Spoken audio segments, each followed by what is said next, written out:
Customer service. Customer service. You ain't lived, you haven't experienced real life, you ain't experienced a real job unless you've done customer service, yeah? Let me tell you about customer service jobs. It is a wake-up call. It will give you a backbone, and it will either make you or break you.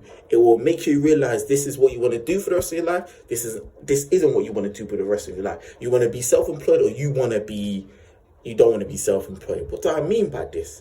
I would honestly say, over 20 years experience in customer service.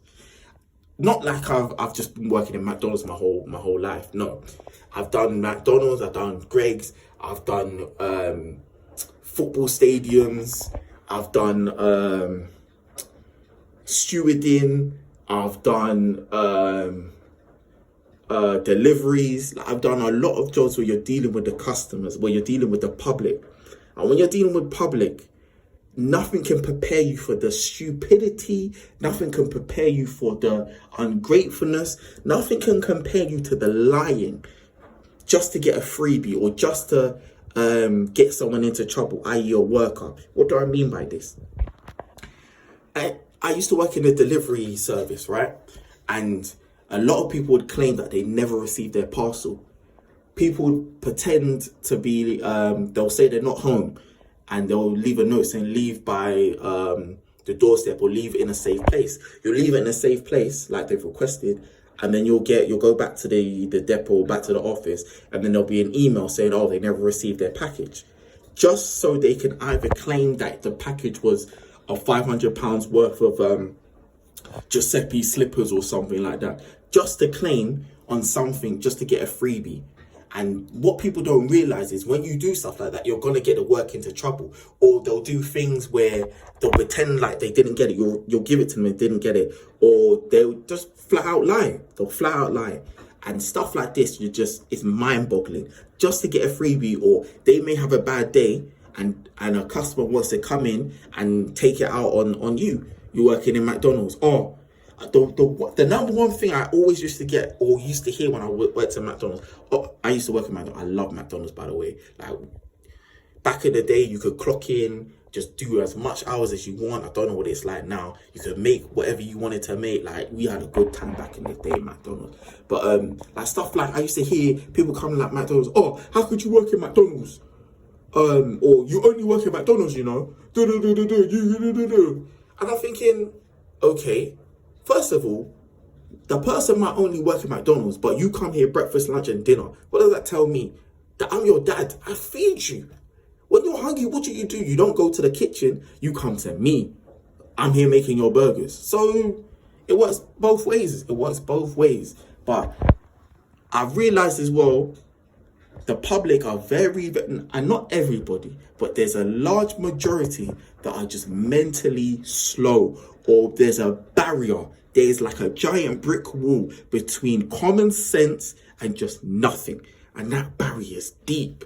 I remember I was working in Greggs one time, and we got these porridges, like ready-made porridges. So someone would come in and be like, I want a porridge, golden syrup porridge, or an apple flavor porridge. What we would do, they would scan it, open it, and we would ask them, do you want us to make it here, or do you want to take it away? If they wanted us to make it, we would open it up, turn around, there's a hot water machine, put some hot water in it and give it to them, and let them stir it and add what they wanted to add to it. One guy comes in now, I want porridge. Okay, no, please, thank you. I said, all right, cool, no problem. That's £1. Took the pound, got him his porridge, made it, and gave it to him. No. I said, what's wrong? Stir it. I said, what?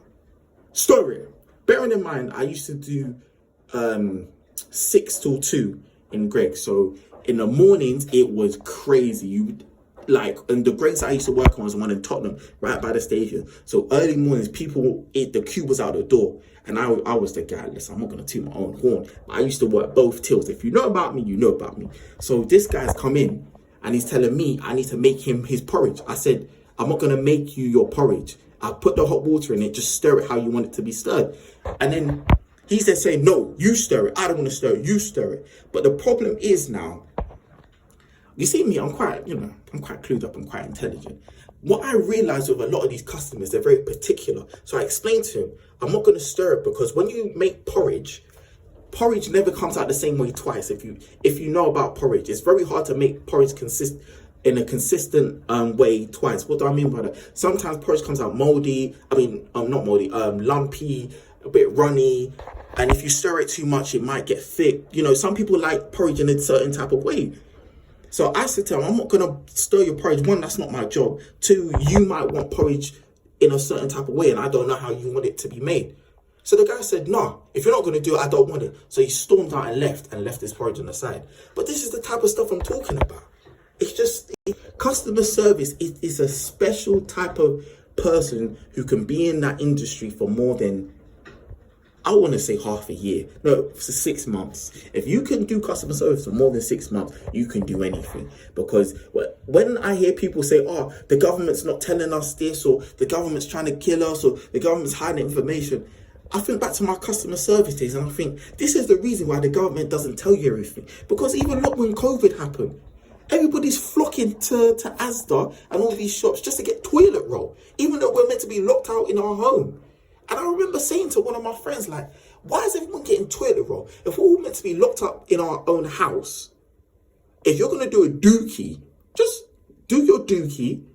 Maybe get some a little bit of tissue. You don't need that much tissue, but go in the shower. Just, there's nothing cleaner than just rinsing your butt.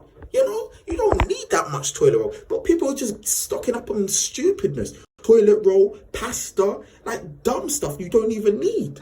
You don't even need that much, but the selfishness of a lot of people is crazy. And even now, there's people that probably still got so much toilet roll from all the way back then.